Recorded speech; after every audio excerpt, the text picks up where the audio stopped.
ألم أقل لكم إني أعلم غيب السماوات والأرض وأعلم ما تبدون وما كنتم تكتمون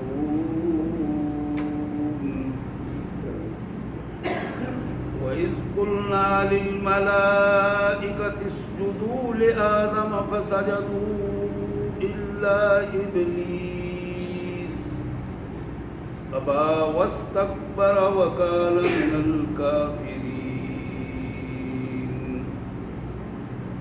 آمنت بالله صدق الله العظيم اللهم صل على سيدنا ومولانا محمد وعلى آل سيدنا ومولانا محمد وبارك وسلم اللهم صل على جميع الأنبياء والمرسلين وعلى الملائكة المقربين وعلى سائر الصحابة والتابعين وعلى عباد الله الصالحين. اللہ کے پاک کلام قرآن مجید میں یہ پہلا پارہ ہے اور سورہ البقرہ کی آیت نمبر 30 سے لے کر آیت نمبر 34 تک یہ آیات مبارکہ ہیں جو میں نے آپ کے سامنے تلاوت کی ہیں. ان مبارک آیات کا ایک خاص پس منظر بھی ہے اور ایک عمومی انداز بھی ہے. سب سے پہلے ان کا ترجمہ اور مفہوم اور پھر اس کے پس منظر میں آج ہم علم اور جہالت اس حوالے سے اس کا کوئی ایک تقابلی جائزہ. اسلام کی بنیاد علم پر ہے، جہالت پر نہیں.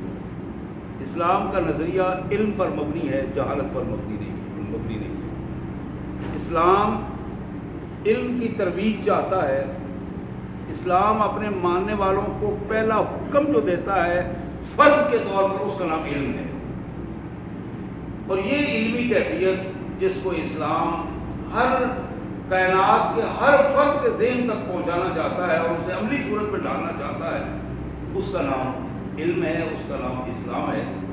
آئیے سب سے پہلے ان مبارک آیات کا ترجمہ اور مفہوم. اللہ کے مبارک نام سے جو بڑا مہربان، بہت زیادہ رحم کرنے والا ہے. ذرا تصور کیجئے اس کیفیت کا کہ جب آپ کے رب نے فرشتوں کے سامنے انہیں یہ بتایا انی جاعل فی الارض خلیفہ، میں نے یہ فیصلہ کر لیا ہے کہ میں زمین میں اپنا ایک نائب بنانے والا ہوں.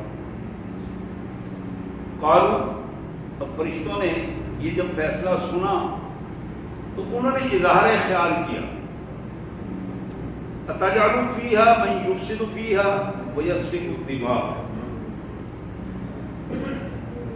ہمارے مالک کیا آپ زمین میں ایسی قوت کو بنائیں گے جو زمین میں فساد پھیلائے گا، ویسفک الدماء اور خون ریزی کرے گا، وَنَحْنُ نُسَبِّحُ بِحَمْدِكَ، اور ہماری پوزیشن یہ ہے کہ ہم آپ کی تسبیح بھی بیان کر رہے ہیں، آپ کی تعریفیں بھی بیان کرتے ہیں، وَنُقَدِّسُ لَكَ، اور آپ کی تقدیس بھی بیان کرتے ہیں. فرشتوں کے اس اظہار خیال کے بعد کائنات کے مالک نے جو آخری جملہ ارشاد فرمایا انی اعلم ما لا تعلمون، جو میں جانتا ہوں وہ تم نہیں جانتے.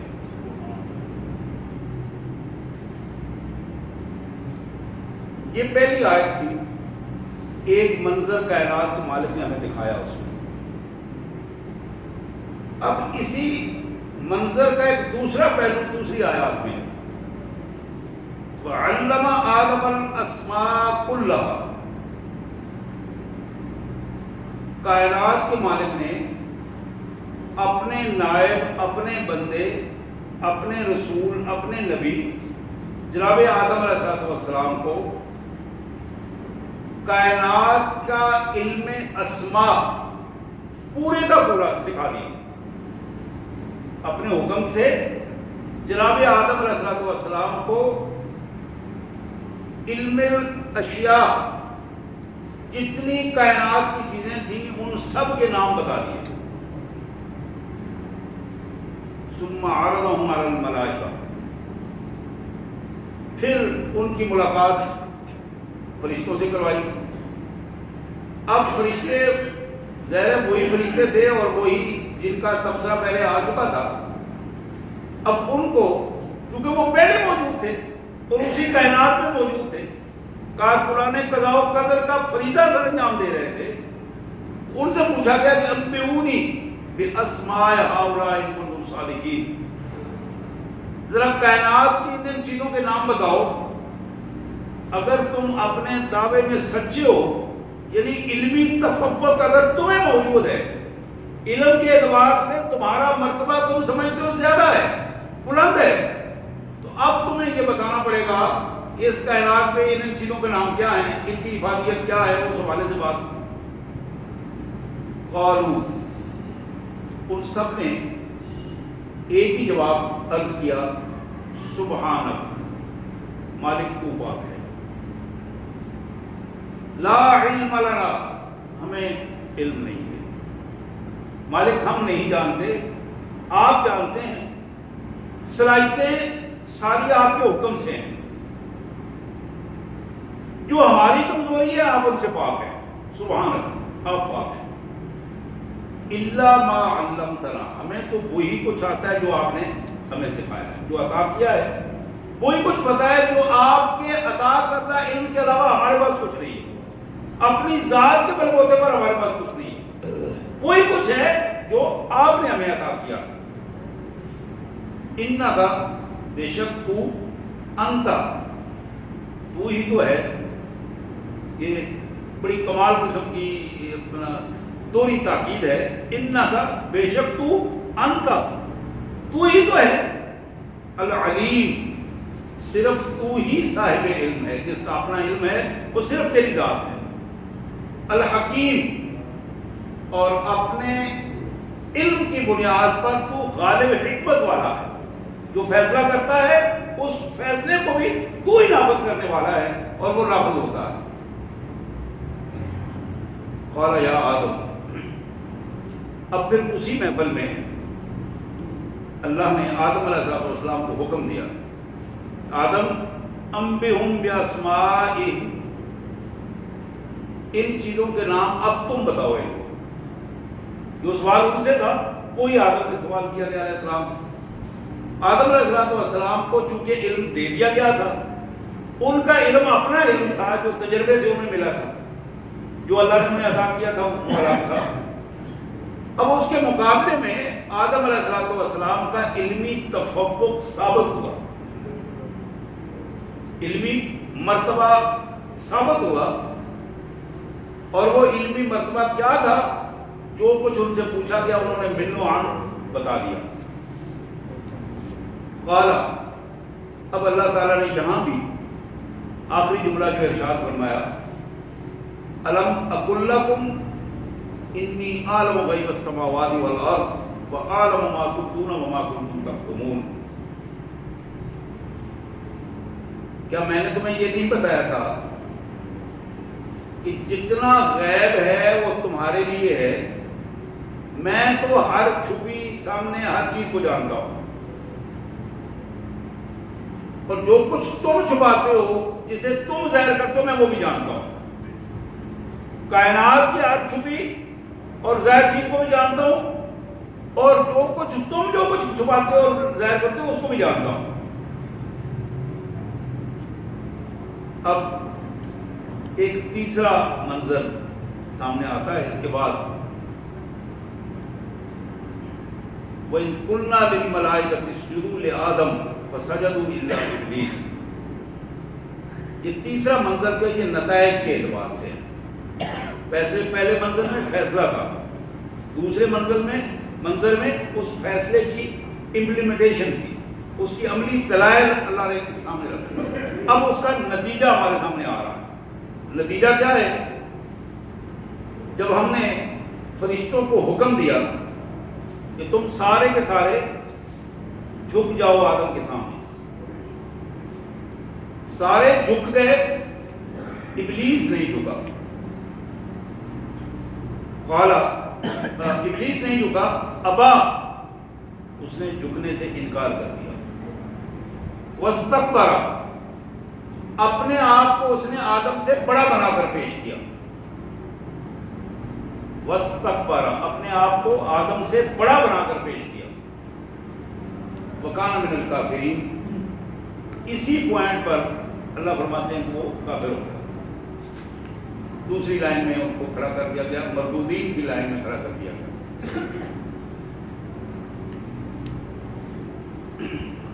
حضرات, یہ جو بنیادی طور پر 3 مناظر تھے ان آیات میں, سورہ البقرہ کی آیت نمبر 30 سے 34 تک, جس کا متن اور اس کا سادہ سا مفہوم میں نے اپنے انداز میں آپ کے سامنے رکھا. تو آج کے موضوع کے اعتبار سے میں نے یہ آیات اس لیے چنی تھی, اس پہ تفصیل سے بات تو پھر کسی وقت ہوگی, جو اس کے نتائج اور خلافت کے حوالے سے بالخصوص بات ہے. انشاءاللہ اس موضوع پہ بعد میں کسی وقت اللہ نے موقع دیا تو بات ہوگی. آج جو ہمیں بات کرنی ہے کہ اسلام کی بنیاد علم پر ہے. اس کائنات کی کا آغاز علم کے حوالے سے ہوا ہے. اس کائنات کا پہلا انسان آدم علیہ السلام, پہلے نبی, پہلے رسول اور اسلامی تحریک کے پہلے رہنما جناب آدم علیہ السلام, امت مسلمہ کے پہلے فرد. دین اسلام جو اللہ کی طرف سے انہیں عطا ہوا تھا, اس دین اسلام کو کائنات میں پہنچانے والے اور کائنات میں اس کا نفاذ کرنے والی پہلی شخصیت.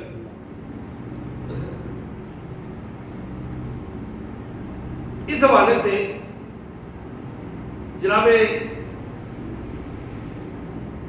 معاویہ رضی اللہ تعالیٰ عنہ کی یہ روایت جو بخاری شریف میں, مسلم شریف میں, مشکات شریف میں, ترغیب و ترہیب میں, حدیث کی کتابوں میں موجود ہے, اور بڑی معروف حدیث ہے, اکثر آپ نے سنی اور پڑھی اور لکھی ہوئی دیکھی ہوگی.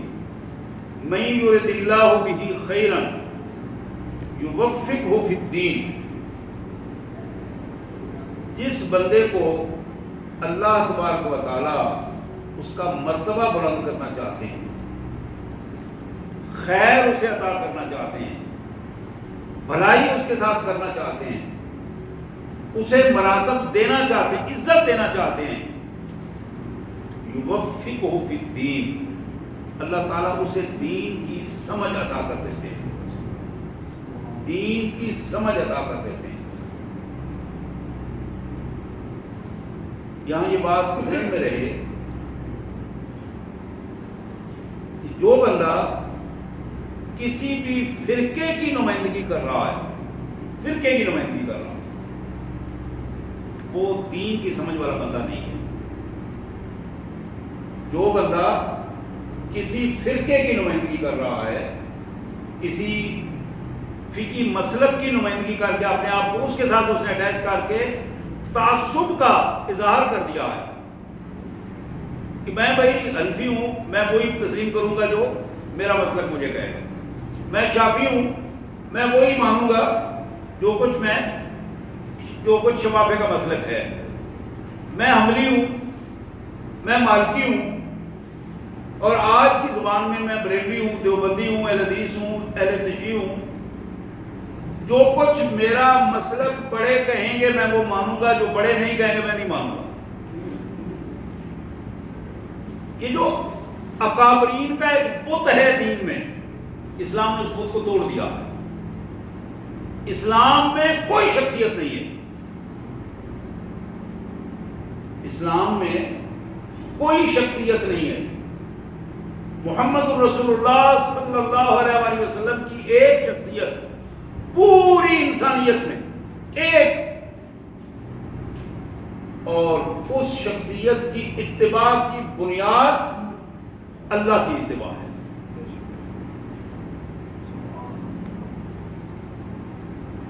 من اطاعنی فقط اطاع اللہ، جس نے میری بات مانی اس نے اللہ کی بات مانی. یہ رسول اللہ صلی اللہ علیہ وسلم کا فرمان ہے. اور کائنات میں مالک نے بھی یہی ارشاد فرمایا قرآن مجید میں کہ لوگوں اگر تم چاہتے ہو کہ اللہ تم سے محبت کرے، اللہ کی محبت کا مصداق بننا چاہتے ہو، تو پھر جو کچھ محمد رسول اللہ کہہ رہے ہیں ان کے پیچھے چلو، ان کی بات مان لو، اللہ تم سے محبت کرنا شروع کرے. یعنی یہ بات طے ہو گئی کہ شخصیت صرف ایک ہے اور وہ بھی اللہ کے حکم کی بنیاد پر ہے. اگر اللہ کا حکم اس انداز میں نہ ہوتا تو محمد کریم صلی اللہ علیہ وسلم یا کوئی بھی نبی ان کی شخصیت بھی اس سطح کی نہ ہوتی. انبیاء کرام علیہ السلام کی شخصیات کو اللہ نے چونکہ وحی کے ساتھ مشروط کر دیا ہے، وہ خود کچھ نہیں کہتے. ہم تو اپنی طرف سے بہت کچھ، یا انسان باقی جو ہے اپنی طرف سے بہت کچھ کہانیاں سناتے ہیں، لیکن نبیوں کے بارے میں اللہ نے یہ طے کر دیا ہے وما ينطق عن الهوى ان هو الا وحی یوحی. محمد الرسول اللہ صلی اللہ علیہ وسلم اپنی زبان سے کچھ نہیں کہتے، صرف وہی بولتے ہیں جو ہماری طرف سے ان کو وحی کی جاتی ہے. تو میرے پیارے بھائیوں، یہ حالات بنتے رہتے ہیں، آپ ادھر توجہ فرمائیں.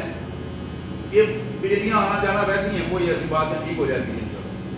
تو میں عرض کر رہا تھا کہ یہ جو علمی تفوق ہے، علمی مرتبہ ہے، علمی مقام ہے، یہ اسلام نے بنیادی طور پر اس کی بنیاد پر انسانوں کو کے اندر فیصلے کیے ہیں. طبرانی کی حدیث، معجم طبرانی حدیث کی بڑی معروف کتاب ہے. جناب حذیفہ بن یمان رضی اللہ تعالی عنہ کی یہ روایت، فضل العالم خیر من فضل العبادہ وخیر دینکم الورع او کما قال رسول اللہ صلی اللہ علیہ وسلم. نبی محترم صلی اللہ علیہ وسلم نے فرمایا علم کی فضیلت، ایک عالم کی فضیلت ایک عابد پہ جو عبادت کرنے والا ہے وہ بڑی واضح ہے. خیر من فضل العبادہ، بہت خیر کا پہلو علم اور علماء کے ساتھ، اس کے نتیجے میں جتنی جہالت ہے اس کے حوالے سے یا پھر اس جہالت سے آگے بڑھ کر ایک آدمی عبادت گزار ہے، ایک آدمی عبادت گزار ہے، اس کی پوزیشن کیا ہے، اور ایک آدمی علم کے حصول کے لیے اپنا وقت صرف کر رہا ہے، اس کی پوزیشن کیا ہے. آئیے دوسری حدیث مبارک میں آپ کو عرض کروں. فرمایا وہ خیر دینکم الورع، تمہارا دین اس کی پہچان تمہارا تقوی اور خشیت الہی ہے. اگر تقوی نہیں ہے، خشیت الہی نہیں ہے، تو پھر تمہارا علم یا دین جو ہے وہ قابل قبول نہیں ہے. اس کی قبولیت کے لیے یہ لازم ہے کہ تمہارے اندر تقوی ہو، خوف خدا ہو، تمہاری زندگی کا گزران اور تمہاری زندگی کے رویے تقوی کی بنیاد پر، خشیت الہی کی بنیاد پر، تمہارے فیصلے خشیت الہی کی بنیاد پر ہوں. قرآن مجید نے بھی اس کے حوالے سے بڑی واضح آیا مبارکہ ارشاد فرمائی، انما یخشی اللہ من عبادہ العلماء. پوری کائنات میں اگر کچھ لوگ اللہ سے ڈرنے والے ہیں تو وہ صاحب علم لوگ ہیں، خشیت والے لوگ ہیں.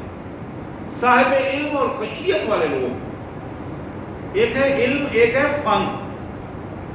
حضرات فن اور چیز ہے، فن اور علم میں فرق کرنے والی جو بنیادی چیز ہے، علم خدا کی رضا ربی کے لیے ہوتا ہے، اللہ کی پہچان عطا کرتا ہے، اور فن جو ہے وہ دنیا اکٹھا کرنے کے لیے ہوتا ہے.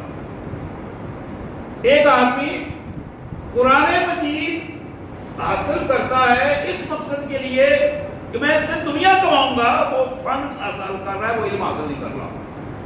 ایک آدمی قرآن مجید کو حاصل کرتا ہے اللہ کی رضا کے لیے، تو وہ علم حاصل کر رہا ہے، فن نہیں کر رہا۔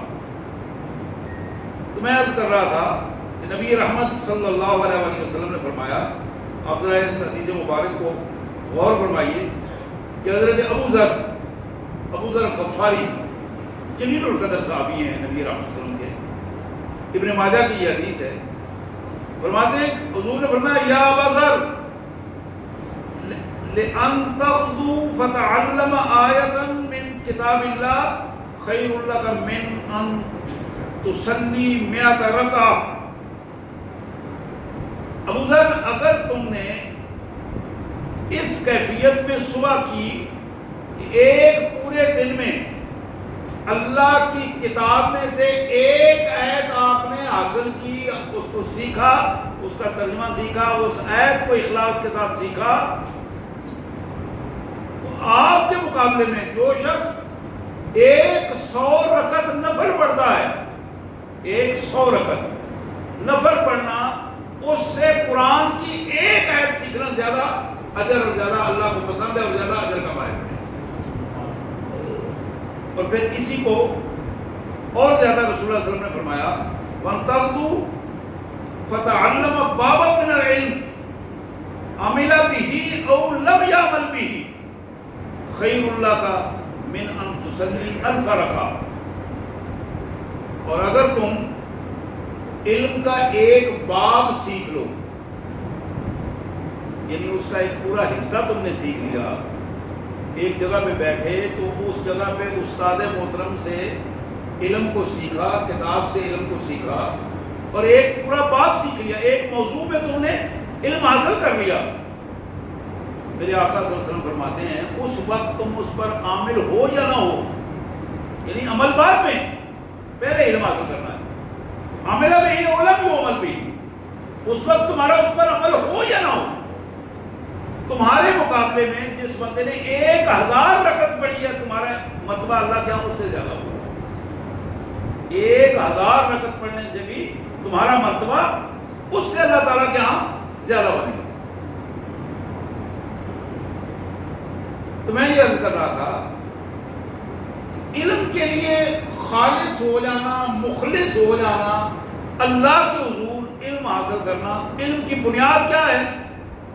قرآن مجید ہے۔ علم کی بنیاد قرآن مجید ہے، پکی روٹی نہیں ہے۔ پکی روٹی جاہلوں کی وضاحت کے لیے ہے۔ ایک آدمی جاہل ہے، اس کی وضاحت کے لیے پنجابی میں کچھ چیزیں، پکی روٹی، کچی روٹی، اس کے لیے، لیکن جب علم حاصل کرنا ہے تو پھر قرآن مجید کی طرف آنا پڑے گا، پھر محمد رسول اللہ صلی اللہ علیہ وسلم کی احادیث کی طرف آنا پڑے گا۔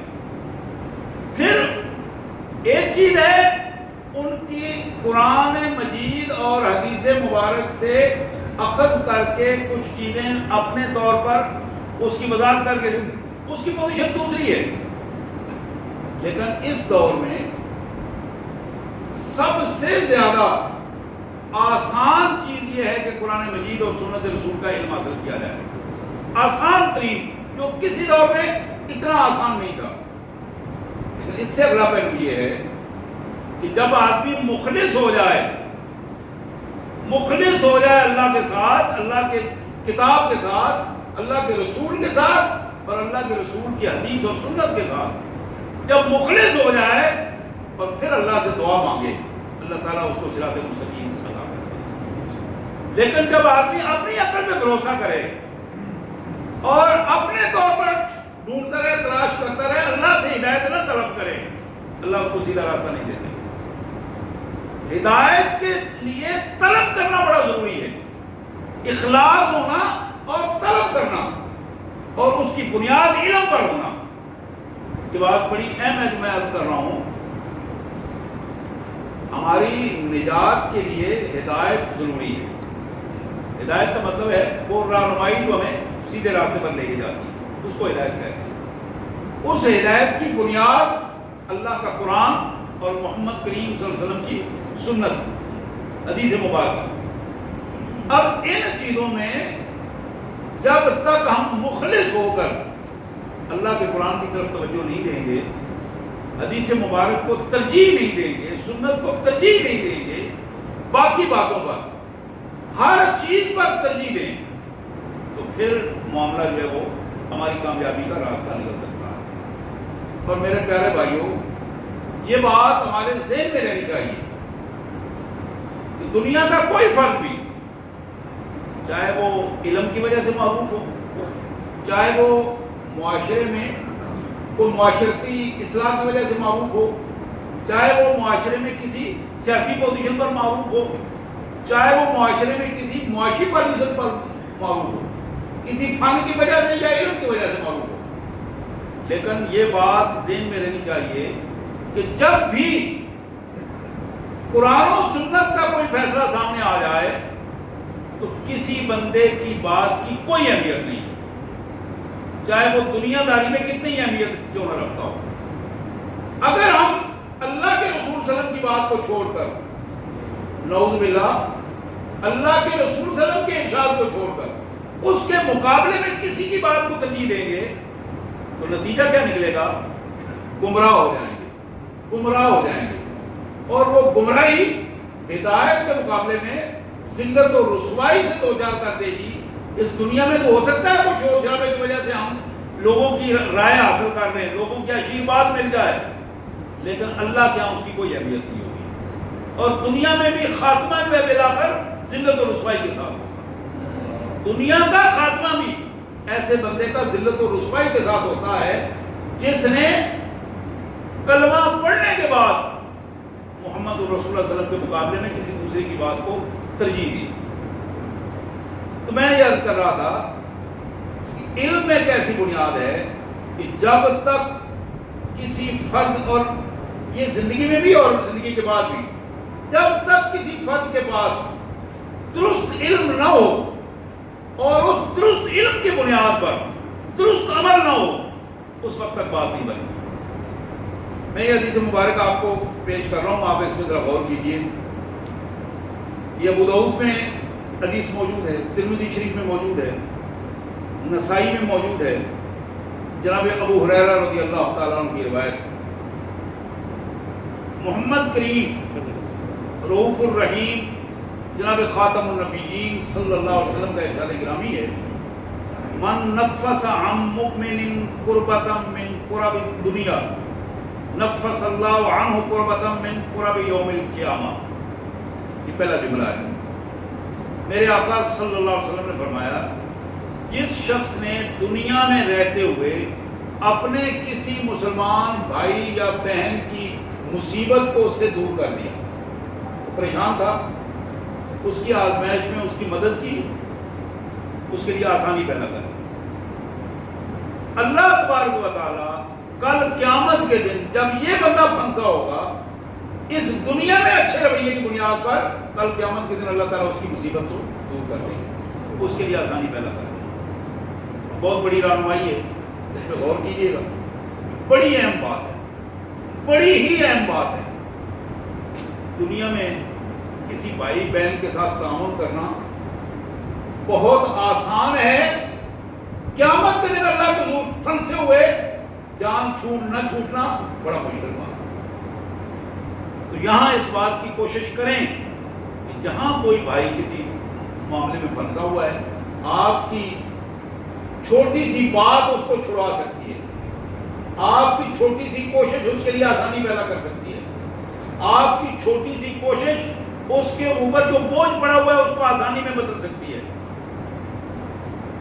ناجائز بات نہیں ہے، بات ہے آسان کی اور جائز معاملے کی، لیکن جائز اور ناجائز کا فیصلہ بھی میں نے یا آپ نے نہیں کرنا، وہ فیصلہ بھی اللہ کی کتاب کے مطابق ہو۔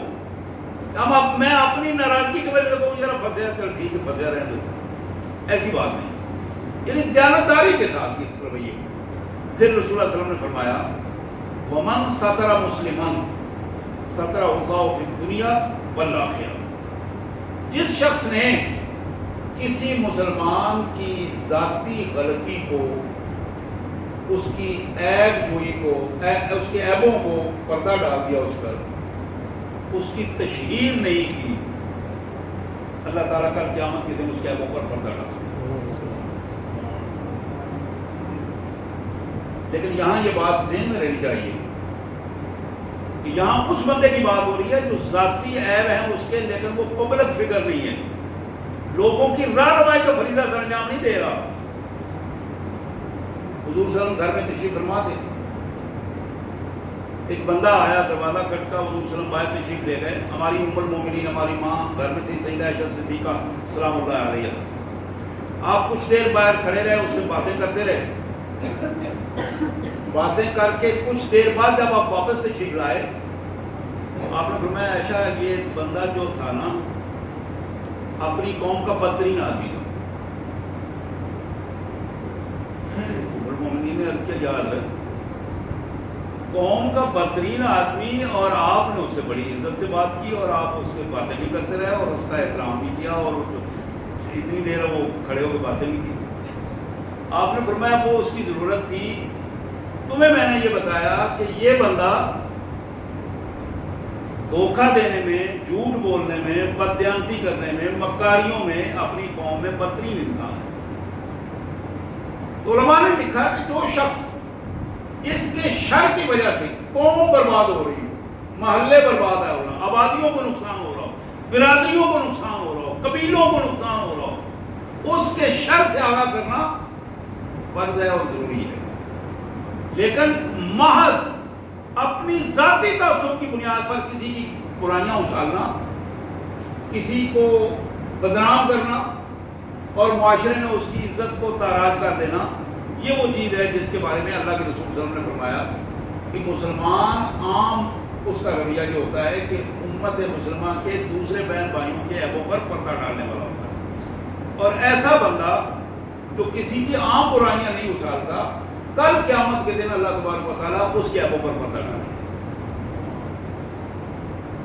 تیسری بات جو اللہ کے رسول صلی اللہ علیہ وسلم نے فرمائی، ومن یسر علی موسر یسر اللہ علیہ فی الدنیا والآخرہ، جس شخص نے کسی تنگ دست آدمی کے لیے آسانی پیدا کر دی، مالی طور پر تنگ دست تھا، مشکلات میں گھرا ہوا تھا، پریشانی تھی اپنے حوالے سے، فیملی کے حوالے سے، بچوں کے حوالے سے، اس کی کمائی، محنت، اس کے گھر کا اخراجات پورے نہیں ہو رہے تھے، اس میں جس کو پتا تھا اس نے اس کے کہنے پر یا بغیر کہنے پر اس کی مدد کی، آسانی پیدا کر دی۔ اللہ کے پیارے رسول صلی اللہ علیہ وسلم فرماتے ہیں کہ کل قیامت کے دن اور پھر اس دنیا میں بھی یسر اللہ علیہ فی الدنیا والآخرہ، اللہ اس کا بدلہ، آسانی کا بدلہ اس دنیا میں بھی اس کے لیے آسانیاں پیدا کر دے گا، جب یہ کہیں پھنسا ہوا ہوگا اللہ تعالیٰ آخرت میں بھی اس کے لیے آسانیاں پیدا کر دے گا۔ کس کے لیے؟ جو شخص اپنے کسی بھائی، پھنسے ہوئے بھائی، تنگ دست بھائی جو مالی